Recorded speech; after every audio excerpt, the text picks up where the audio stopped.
This is your WGBW Daily News Roundup for the Talk of Green Bay, 97.9 FM and 1590 AM.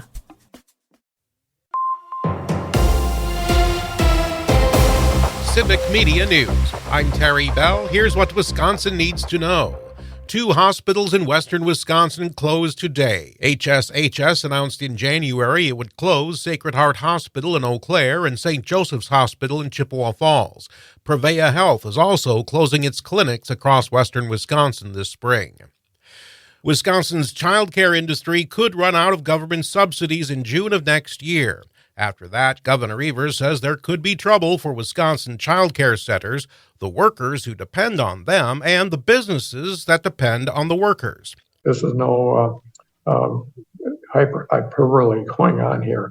There will be lots of people that will be going out of business, and we can't afford it as a state. More with Evers on the Empowered Caregiver this weekend on Civic Media. Political advertisements in Wisconsin with content made by artificial intelligence will now have to have a disclaimer. The bipartisan bill is designed to help voters decide whether what they see is true or not. It's one of 54 bills Governor Evers signed into law yesterday. Wisconsin voters could add 2 amendments to the state constitution on April 2nd. One would outlaw private donations to local election officials. Sam Liebert is with the group All Voting is Local. He's urging people to vote no. There's so much concern about third-party funding. Let's have that discussion in the state budget, at our local levels. The other question would specify who can legally serve as a poll worker in Wisconsin. Democrats say the amendments would make it harder to vote. Republicans say they'd promote election integrity. Wisconsin Supreme Court Justice Janet Protasewicz says she won't recuse herself from a case about voting on wheels. She denied a request for recusal yesterday, even though the court hasn't decided if it'll take the case. Conservatives are suing the city of Racine, claiming a voting van to collect absentee ballots was illegal. Wisconsin got off to a snowy start to the day. The National Weather Service issued a winter weather advisory for most of the state through mid-morning. The Department of Transportation was asking drivers to slow down and leave plenty of room for snowplows. I'm Terry Bell, Civic Media News. Now here's what you need to know closer to home.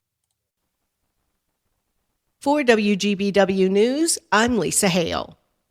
It's an unfamiliar sight following a rather dry and snow-free winter, but northeast Wisconsin awoke to slippery roads and heavy, wet snow as a spring snowstorm dumps between 3 and 5 inches on Green Bay and the Fox Cities.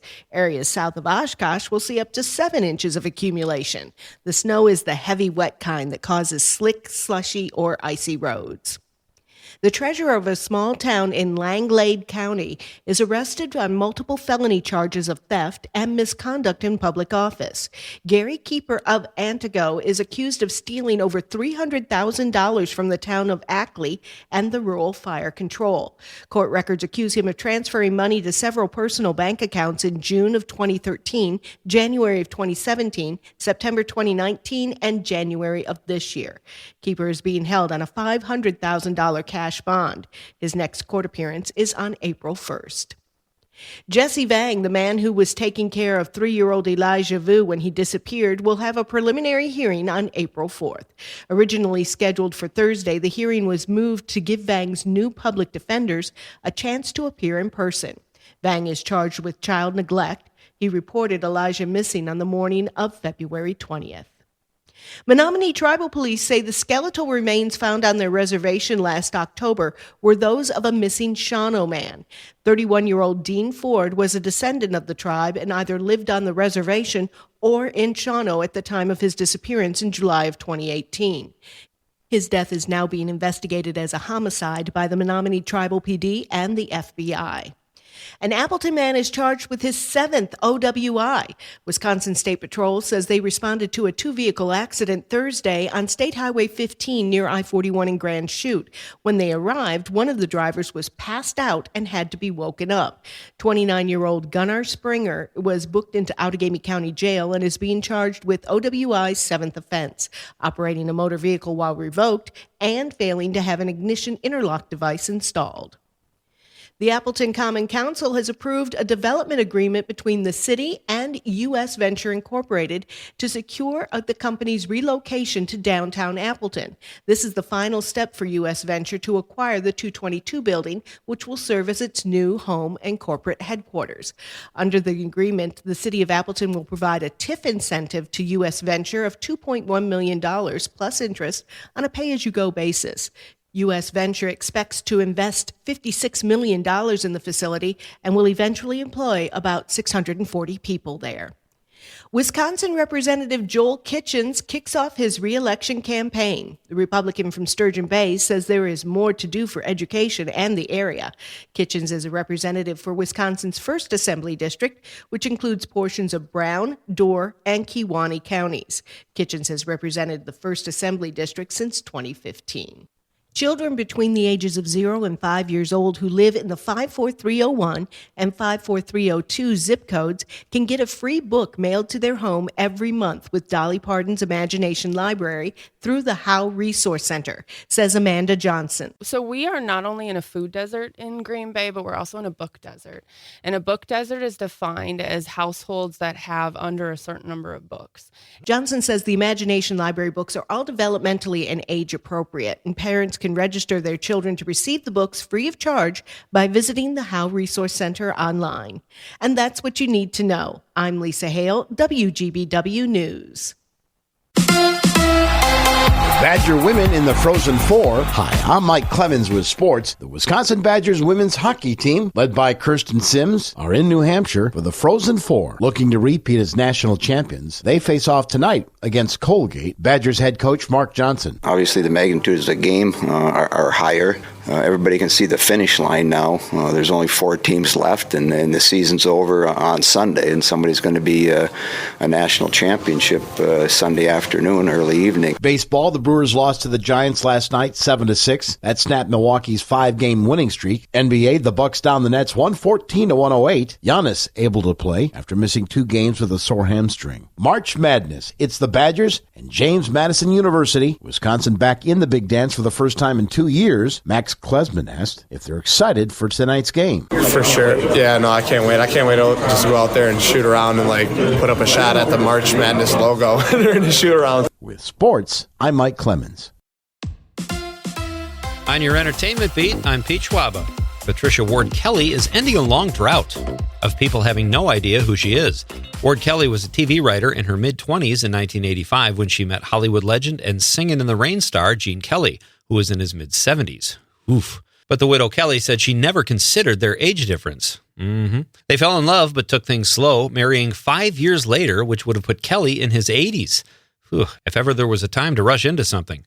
There will be a third and final Downton Abbey film coming to theaters. The New York Post reports Imelda Staunton, who plays Lady Maud Bagshaw, will return, as will Oscar nominee Paul Giamatti, who returns as Harold Levinson. Staunton let the news of the threequel slip in an interview with the BBC. She says she doesn't care if she wasn't supposed to say anything or gets in trouble for doing so. Now that's just cheekiness for cheekiness' sake. Pete Davidson will not be returning for a second season of Bupkis. But it's Davidson who is pulling the plug on the Peacock show, which is a semi-autobiographical look at his life. Davidson says he wants that chapter of his life to be over, which wouldn't be so bad, except that fans of the show will be left in the lurch since season 1 ended with a car crash in which his character's fate was uncertain. Not a good sign when even the star of the show doesn't care what happens to the main character. It was a great run for Jeopardy rock star Ben Chan, but all good things must come to an end. The St. Norbert philosophy professor went on a Jeopardy run that saw him finish 16th all-time in regular play with over $250,000 in winnings and 25th all-time with $354,000 in change. In addition to all his winnings, Chan hosted several watch parties in the Green Bay area where he was cheered on by local folks. Thanks for letting us be part of your fun ride, Ben. Now, how about Alone? A new trailer dropped for American Horror Story, Delicate Part 2. In the trailer, Kim Kardashian and Emma Roberts play best friends who share a kiss. Fans attacked Kardashian's acting ability on multiple platforms soon after, and the New York Post reports that the comments on social media were overwhelmingly negative. People on social media reacting negatively? Who ever heard of such a thing? The 12th season of the popular FX show drops April 3rd and can be streamed the next day on Hulu. The Boss is back. The New York Post reports Bruce Springsteen has resumed his tour that was paused due to multiple illnesses that started last August, 2 days after I saw him live. Winning! One of the illnesses was undisclosed. The other two were peptic acid disease and COVID-19. The boss is officially back playing his typical 3-hour shows in multiple cities and countries over the next 9 months, unless he comes down with rickets or scurvy.